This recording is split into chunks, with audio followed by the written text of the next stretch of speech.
también esta semana Lagarde. Antonio Alonso Marcos, profesor adjunto de Historia del Pensamiento de la Universidad CEU San Pablo. Antonio, buenos días. Muy buenos días, ¿qué tal?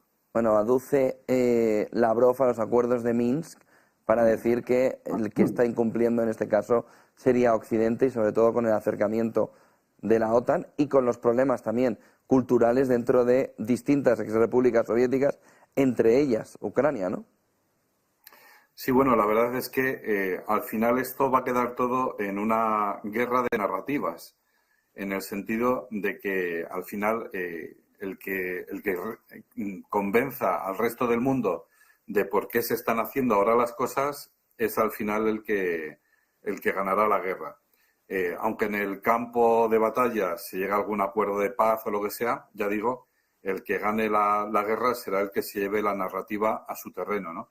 Porque efectivamente nosotros aquí en Occidente, lo que en España, en la Unión Europea, en Estados Unidos, la narrativa que impera es que Vladimir Putin pues empezó a conquistar territorios pues a su vuelta al poder en el año 2008, ¿no?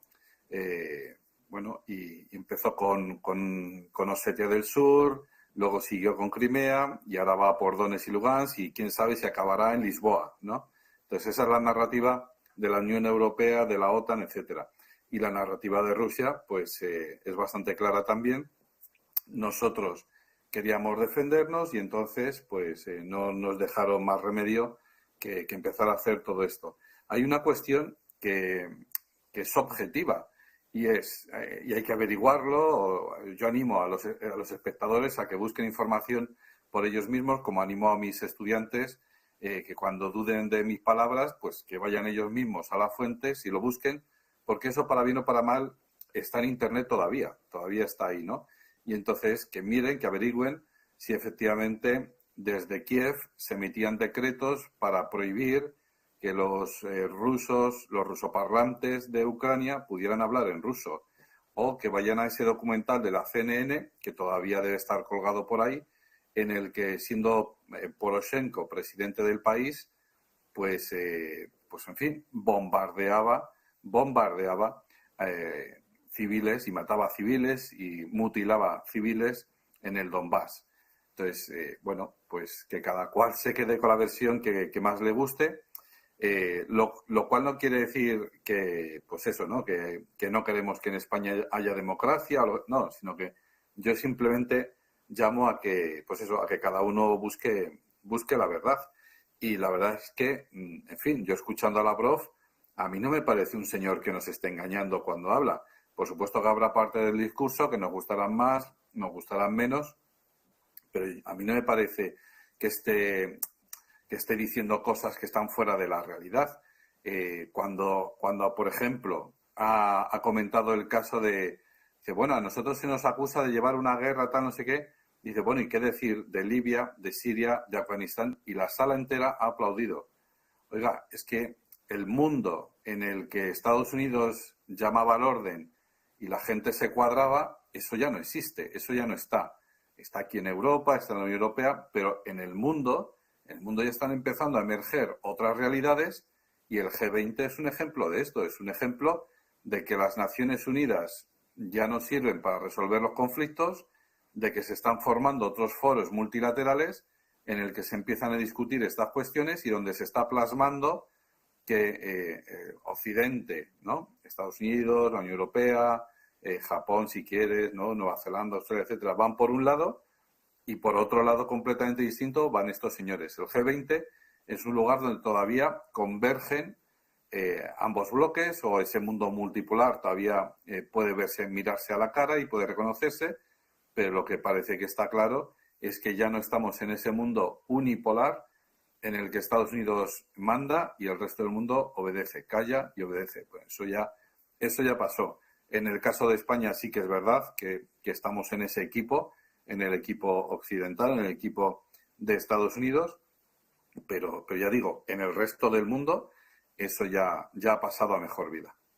Antonio, ¿hasta qué punto el incidente ayer con ese grupo, no sabría calificar lo que entró en Rusia, que bueno, todo el altercado con 2 personas fallecidas en territorio ruso, suspendió Putin gran parte de la actividad que tenía en el día. ¿Hasta qué punto puede eso escalar todavía más la situación actual o la respuesta de Rusia?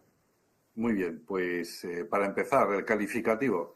¿Es un grupo terrorista o no? Esto, cuidado, cuando hablamos de terrorismo es simplemente una estrategia, perdón, una táctica, ¿no? El terrorismo es atacar y esconderse. Eso es terrorismo, ¿vale? Entonces, cuando 2 ejércitos se enfrentan en el campo de batalla, eso no es terrorismo. Pero cuando hay acciones de sabotaje, etcétera, por mucho que lo hagan hombres uniformados, esos son actos de sabotaje o actos de terror en la población, ¿vale? Lo que pasa es que luego se han creado grupos terroristas, es decir, grupos de paramilitares que hacen ese tipo de cosas. En este caso, en el caso del ataque a Briansk, a esa región de Briansk, a esas aldeas que, claro, están muy cerca de Kiev. Hemos perdido la señal, eso es habitual además. Enseguida escucharemos a Antonio Alonso. Antonio, Vale. ahora Sí. ya, te escuchamos, Antonio. Que en esa región que es fronteriza, que está ahí pegada entre Bielorrusia, Rusia y Ucrania, que está muy cerca de Kiev, bueno, pues este acto es un acto en el que ha habido asesinato y secuestro. Pero ojo, no es un grupo terrorista, como si dijésemos, ha sido ETA, ha sido el IRA, han sido las Brigadas Rojas. La cuestión de designarlo ataque terrorista es distinto, porque se está diciendo y se está llevando el conflicto a un nivel distinto, que es, esto es la lucha contra el terrorismo. Ya lo dije yo hace unos meses, porque se estaba avisando de esto, ¿no? Es decir, de estos son ataques terroristas. Cuando se infiltran drones de Ucrania en territorio ruso, se decía, son ataques terroristas. Y esto es que se está llevando el conflicto a otro campo distinto, que ya no es una guerra, ya no es la guerra de Estados Unidos contra los talibán, ya no es la guerra de Estados Unidos contra Saddam Hussein, esto es la guerra contra el terrorismo. Y aquí en Occidente llevamos ya más de 20 años fomentando ese discurso de la guerra contra el terrorismo, que es una prioridad, que es una amenaza, que es muy importante, no sé qué. Entonces, basta con coger toda esa doctrina y aplicarla al conflicto entre Rusia y Ucrania, con resultados espectaculares, porque, lógicamente, en la guerra contra el terrorismo todo se puede hacer. Y una cuestión más. El otro día estaba escuchando una conferencia de un teniente coronel del Ejército de Tierra. Es una conferencia que era abierta al público, es decir, que no es que me lo estuvieran contando a mí, sino que era una conferencia abierta al público, etcétera. Bueno, pues en esa conferencia el teniente coronel, lo recuerdo porque fue una cuestión, digamos, dijo muchas cosas muy importantes, pero entre ellas esta me llamó muchísimo la atención.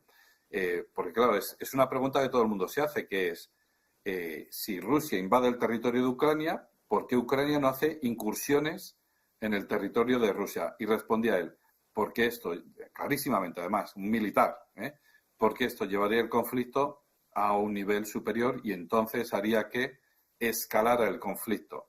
Y es que ese es el problema. Zelensky ha negado que esos chicos tuvieran algo que ver con él.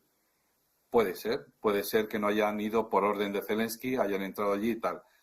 Iniciativa privada no lo creo, ¿no? Es decir, un grupo de chicos jóvenes que viven cerca de Kiev, cogen una mochila y un coche y se van, y unos cuantos. Recuperamos enseguida esa comunicación con Antonio Alonso. Antonio, no sé si puedes escucharnos ya o te podemos mejor bien escuchar nosotros a ti. Ahora puede ser, sí. Entonces, que digo yo que es algo más organizado, es decir, es difícil creer que un grupo de jóvenes se ha cogido 4 Kalashnikov y se han ido para allá y han hecho esto. Tiene que ser algo más organizado. Y es, o bien, atención a esto, o bien extranjeros, voluntarios extranjeros, mercenarios extranjeros que están luchando ahora mismo en Ucrania y han entrado allí para hacer esto, lo cual es una torpeza, porque esto implica, le da a Vladimir Putin una excusa para entrar en Ucrania, o bien efectivamente hay una parte del ejército de Ucrania que ha decidido realizar esta acción, con conocimiento o sin conocimiento de Zelensky, porque a lo mejor esto se puede dar, que se haya tomado esta decisión sin contar con Zelensky, porque Zelensky no sabemos hasta qué punto dentro de su propia cadena de mando tiene mando. Esto también hay que hay que tenerlo en cuenta, ¿verdad? Y entonces, pues han decidido cruzar la frontera e irse para allá. Bueno, en todo caso, si se confirma, si cogen a uno de estos chicos y se confirma esto, que es ucraniano, que, en fin, que va en nombre del ejército, etcétera, etcétera, esto supone una escalada en el conflicto, ¿no? Y entonces eso le daría a Vladimir Putin una excusa perfecta para lanzar una ofensiva fuerte de represalia en el norte, justo al norte de Kiev, en esa frontera entre Rusia, Bielorrusia y Ucrania, ¿no? Para crear una buffer zone, ¿no? Una zona de colchón entre Rusia y Bielorrusia.